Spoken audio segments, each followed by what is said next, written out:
All right, starting off with news from the United States of America. Donald Trump's tariff suspension deadline is set to expire on July 9th. With just a few days left, Washington will be sending out letters to trade partners with tariff rates detailed out. Trump has confirmed this development late on Thursday. Trump said that the administration will begin sending tariff letters to 10 to 12 countries starting today. The Republican leader said that all nations will potentially receive their letters by the July 9th deadline. We've done the final form, and it's basically going to explain what the countries are going to be paying in tariffs.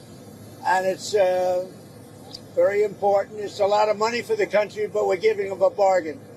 Because if I went by the true deficits or by other ways of measuring, it could be a lot more. We don't want to.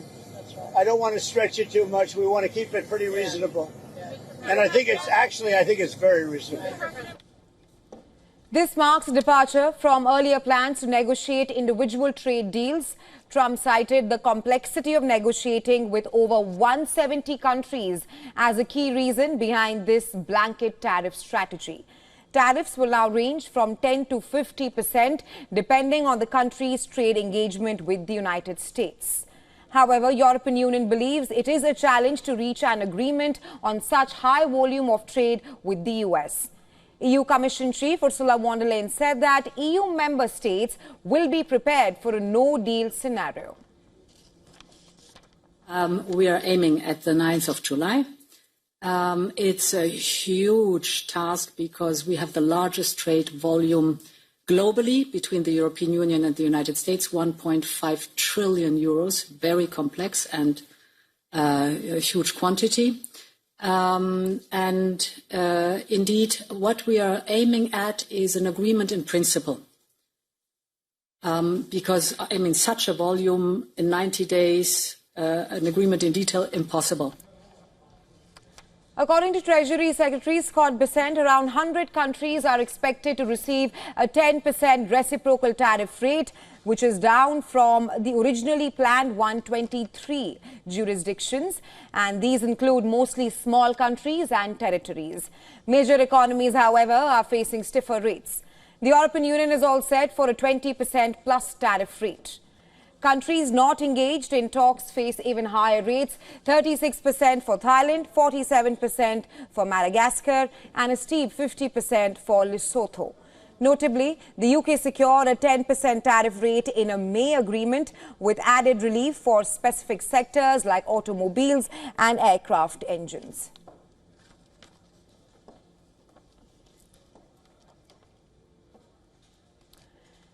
And well, joining us live on the broadcast is Mark Brulin, geoeconomic and geopolitical strategist and author. Welcome to Race to Power, Mr. Brulin. Thank you. And he's joining us live from London, of course. First up, what do you make of Trump's tariff letter, basically Trump administration's approach of sending out letter with or without any kind of negotiations before the deadline? Yeah, I think this is very much a poker game, and I think we're approaching the end of it. But given that Trump is what he is, there is still uncertainty. But under normal circumstances, if there was somebody else in the White House, this would be much less uncertain because everyone would expect that it will come together in the final days.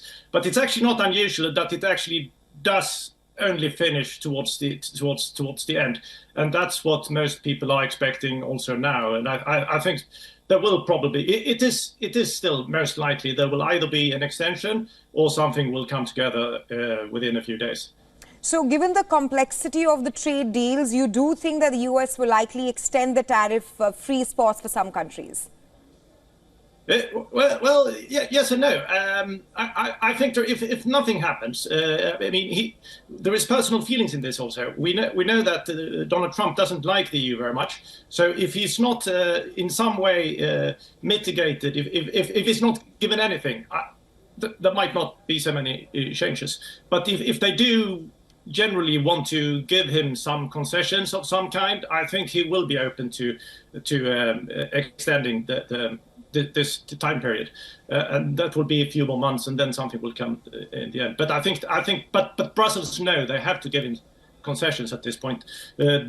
US is definitely the stronger part. There was a time period after the so-called Liberation Day when lots of money left the US and went into Europe, but then there was a U-turn because people are now seeing that actually prices went down in the US, so they were priced a bit lower, and then many investors thought it was a good money situation in the US, so it came back. So Trump's hand is strengthened once again. And he knows that, of course. That's why he's in the game between Ursula von der Leyen and Trump. He has the strong hand. Right, because as of now, Mr. Brolin, there is no deal between the US and the EU, and Ursula von der Leyen has clearly said that we are prepared for a no-deal scenario. In your analysis, what are the economic options that Europe has if a trade deal is not reached? Well, it will be a disaster for Europe, especially if there is no trade deal. Since the pandemic, 5 years since then, US GDP has gone up around 12%, but Eurozone has only gone up 5.8%, and Germany, the so-called engine of Europe, has gone up only 0.3%. So it would be much more disastrous, and that's what Trump knows that. But then again, it wouldn't be good for the US either. And if he doesn't see that at this point, that US would also face a backlash, then he might see it when the markets correct him, as happened a few months ago, when money started leaving the US and bond markets reacted fiercely. So we might end up in that scenario again. No trade deal, and the markets correct him, and then he will back away. He doesn't respect Brussels very much, but he does respect markets. Right, Mr. Brolin. Thank you so much for joining us from London here on Race to Power. Pleasure.